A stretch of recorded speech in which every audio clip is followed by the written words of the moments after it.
What I'm going to Are you? do is I'm going to change the size of this box, and I hope it doesn't break everything, to auto height. Then I'm gonna add these two. I'm gonna add our text box and our Hmm. social icons here.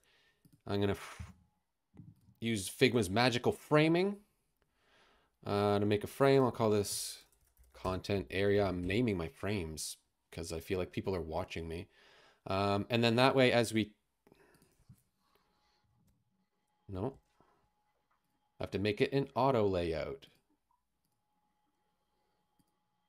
There we go.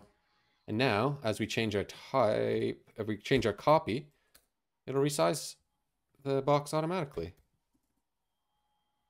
Yo, that's cool. Fun. I learned something. That was really cool. Everybody All learned a right, good. thing today. XD has stuff that's really similar to this, but it's like They call it responsive stacks. layouts.